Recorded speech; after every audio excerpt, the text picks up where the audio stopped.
So imagine you are a contractor pulling in over $10 million a year. Right. A solid business. Yeah, perfectly solid. Your books are completely pristine.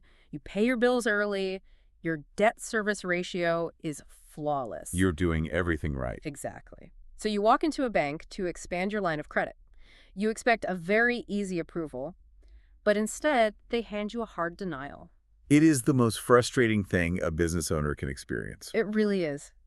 Today, we are doing a deep dive into the invisible reasons why mid-market contractors get completely shut out of capital. Because it happens every single day. Yeah, it does. And it actually has absolutely nothing to do with your financial health. Which is the craziest part. Totally. But before we get into the weeds here, I want you to take a specific action. You need to know your real numbers. Definitely. So go run the Bond Capacity Multiplier calculator. And you should also run the true cost of waiting calculator. Both are super important. Yeah. You can find both of them right now at BusinessLoan.Directory. Make sure you pause and check those out. They will reframe your entire business strategy. Those tools are incredibly revealing. I mean, they show you exactly what is at stake. Well, let us look at the reality of this landscape. Yeah. The approval numbers in the source data are just brutal.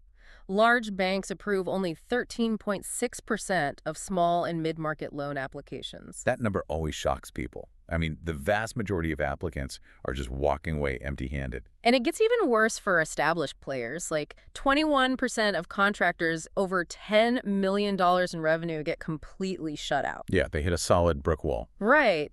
And these are not risky tech startups. These are companies building literal infrastructure. Exactly. They are generating serious revenue. When I first saw these denial numbers, my initial instinct was simple. I just assumed these contractors must be over-leveraged. Sure, that makes sense. But our source data points to a very different culprit. Yet you were talking about the statutory lending limits. This is baked right into federal and state banking regulation. I had to read the briefings twice. A bank literally is not legally allowed to lend you money sometimes. Right. It does not matter how good your credit is. So can you explain how this works? Like, what is the actual rule? Well, we need to look at a federal rule called 12 CFR Part 32. It basically dictates risk for national banks. Okay. A national bank cannot lend any single borrower more than 15% of its capital and surplus. Wow, just 15%. Yeah, and that is the limit for unsecured loans. Hold on, for listeners who do not live in the banking weeds, what exactly is capital and surplus? Just think of it as the core cash reserve of the bank. It is like their ultimate safety net. Okay, that makes sense. Regulators just do not want a bank risking too much of its safety net on one single business. But what if the loan is fully secured by assets? Does that change the math for the borrower? Yes, it does, actually. Mm-hmm. The bank can add another 10% to that limit if the loan is fully secured. But you have to remember, that is strictly for national banks. State banks follow completely different rules. So your physical zip code literally changes your borrowing power. Absolutely. How wild are the variations between states? Oh, they are massive. Like, look at Texas, for example. Texas operates at 25% of Tier 1 capital. That is a huge difference. Yeah, they offer a much more flexible environment for businesses. But other states keep it tighter, right?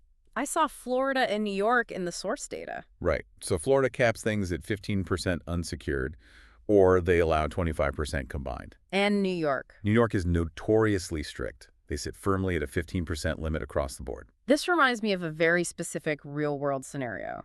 Just think about a nightclub hitting maximum fire code capacity. Oh, that is a brilliant way to visualize it. Right, because you could be a total VIP at this club. You tip the staff well, you have a perfect record. You show up looking great. Exactly. But the bouncer still says you cannot come inside. Yeah, the bouncer does not have a personal grudge against you. Your outfit is perfect. The club is just legally full. Right, if they let you in, the fire marshal shuts them down. Precisely. So the bank is the nightclub. And the federal fire code is 12 CFR Part 32. I love that. Let me give you a very concrete example from the mid-market space. Yeah, let us hear it. A general contractor walks into their local bank. They ask for a $3 million line of credit. $3 million seems very reasonable for a firm of that size. What else do they have on their books? Well, they already have a $5 million term loan, and they also carry a $1.5 million equipment note. Okay, so they have existing debt, but they also have strong cash flow. What happens in the underwriting department? The bank measures this new total exposure. Yeah. They drop that potential $3 million into their portfolio bucket. And the bucket overflows. Exactly. because they hit a regulatory ceiling. They hit commercial real estate supervisory thresholds. Wait, regulators monitor construction loans that closely? Oh, very closely.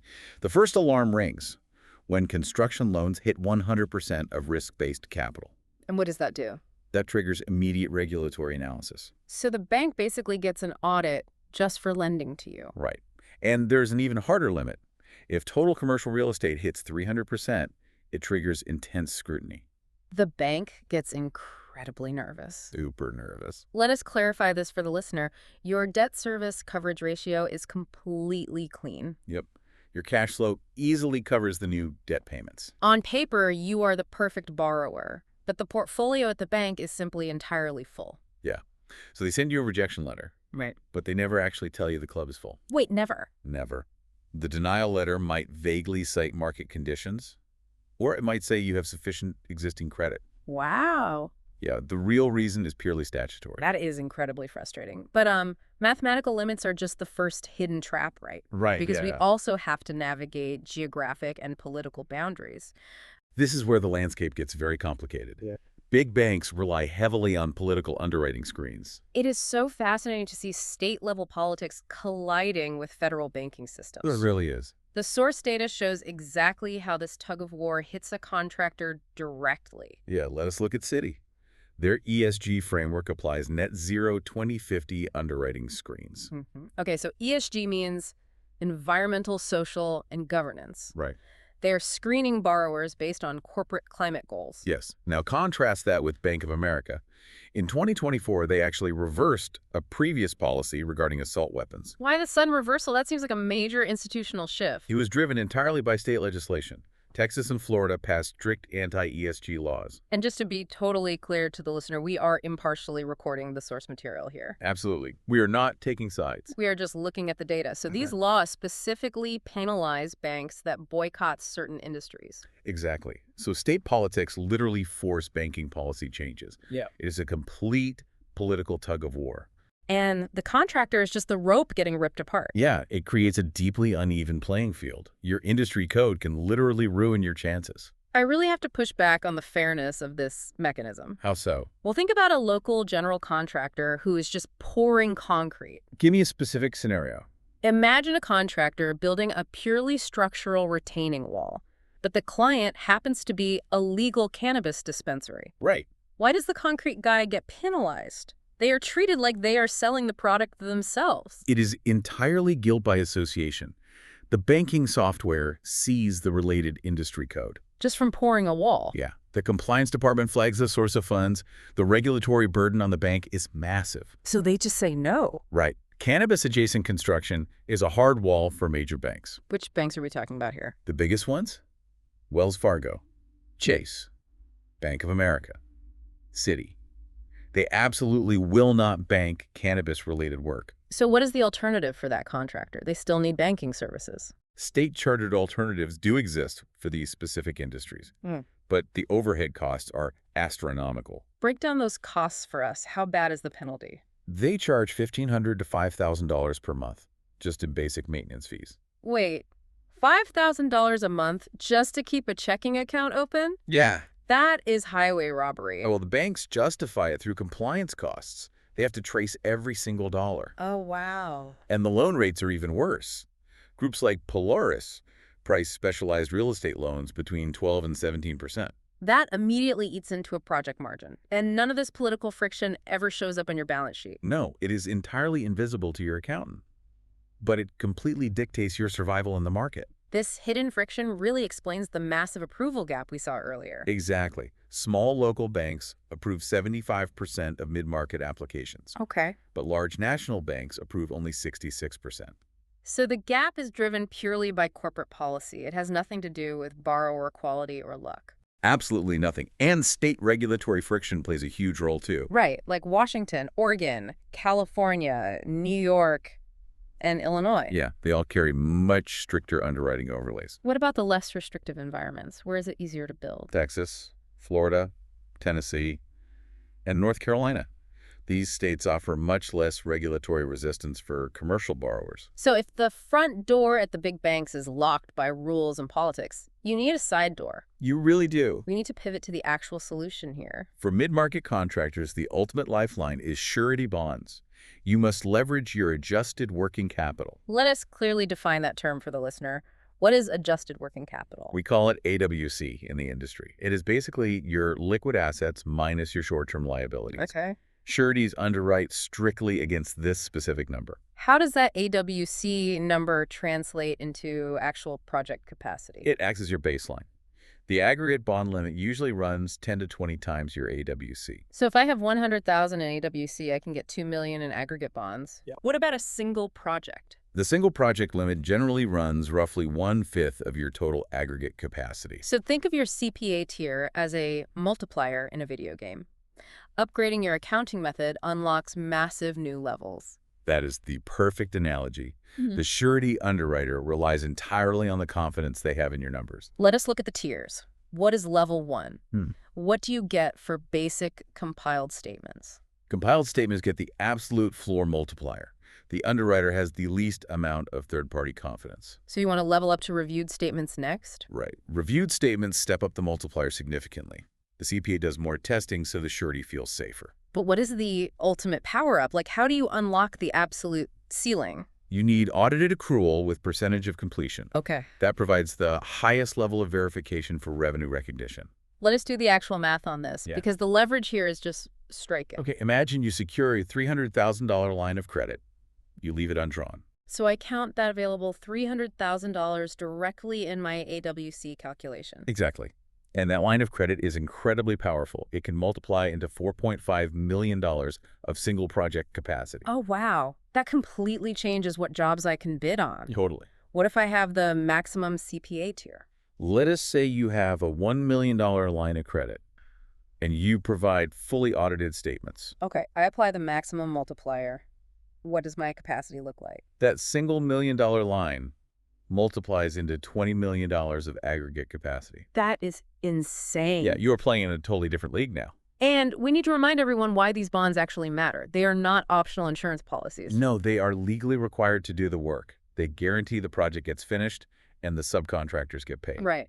The source mentions the Miller Act. Yes. The Miller Act requires federal performance bonds at $150,000. And state laws are just as demanding. Look at the Texas McGregor Act. Yeah, the Texas McGregor Act requires $100,000 performance bonds. It also mandates $25,000 payment bonds. So if your bank denies your line of credit because their nightclub is full, you lose your AWC. You lose the AWC, you lose the massive multiplier, you lose the surety bond, and you lose the contract. The margins in construction do not forgive these kinds of capital denial. They are incredibly thin. Commercial building typically runs 4 to 6% net profit. And heavy highway construction runs slightly better at 7.2 to 8.3%. But it is still a tight wire act. Oh yeah. Walking away from a $5 million contract is devastating.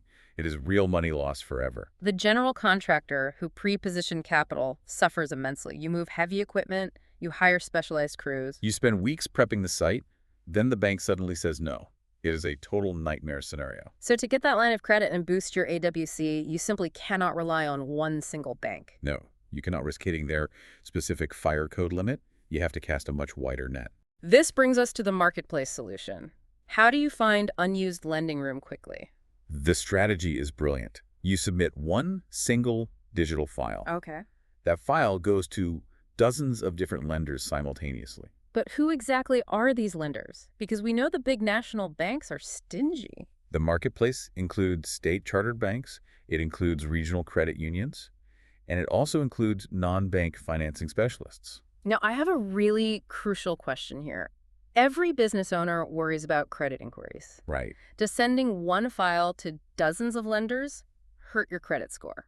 Like with sequential hard pulls? No, it does not. Yeah. I can confirm this vital efficiency. Sending the single file absolutely protects your credit score. That is a massive relief. Getting hit with 5 hard inquiries in a week damages your ability to borrow anywhere. Exactly. The system is built to protect you, and the marketplace is incredibly efficient. Because each lender has their own unique concentration bucket, right? Yep.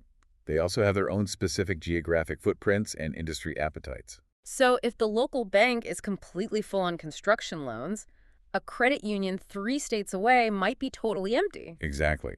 That credit union is hungry for good loans. They want your business. How fast does this marketplace actually move? Because traditional banks take weeks just to say no. Oh, funding speed can be as fast as 6 hours. The technology makes it lightning fast. We started this deep dive by pointing out that big banks approve only 13.6% of applicants. Right. What are the odds here? In the marketplace, approval odds clear 75%. It is a night and day difference. Why is the approval rate so drastically higher? Because your file is instantly hitting room that the rest of the financial system has not used yet. You are basically bypassing the nightclub with the strict bouncer. You are finding the premium club with an empty dance floor. Exactly. Yeah. And the best way to execute this strategy is very specific. Yeah, you have to leverage the right network. BusinessLoan.Directory's 75-plus lender marketplace routes mid-market contractors efficiently. It is simply the smartest way to bypass all those hidden statutory and political traps we just exposed. So we have covered a massive amount of ground today. We really need to look at the bigger picture. We started by revealing the statutory traps. Sometimes your bank is just legally full and cannot help you. Right. Then we explored the political and geographic screens that silently block your access to capital. We broke down the vital importance of AWC. We showed you how surety bonds unlock massive project capacity. And finally, we mapped out the marketplace solution to secure that crucial line of credit safely. It is all about knowing the rules of the game. Absolutely. Before we wrap up, I want to leave you with a final provocative thought, something to really examine in your own business. What should they be looking at? Look at your current financial reporting. Think about how much project capacity is trapped in your current accounting tier right now. Oh, that is a million-dollar question. You could be leaving massive contracts on the table just to save a few bucks on CPA fees. Exactly. Do not let bad banking policies or basic paperwork limit your company growth. You need to take decisive action today. You need to go run the Bond Capacity Multiplier calculator right now. You also need to run the true cost of waiting calculator. Find out exactly what stalling is costing your bottom line. You can find both of these powerful tools at BusinessLoan.Directory. Pre-qualify when you are ready to load up your balance sheet. Secure your lending room before you actually need it. And if your business revenue is over $10 million, you really need to book the strategy call immediately. Thank you for joining us on this deep dive. It has been fantastic unpacking this complex landscape with you. Right capital at the right time.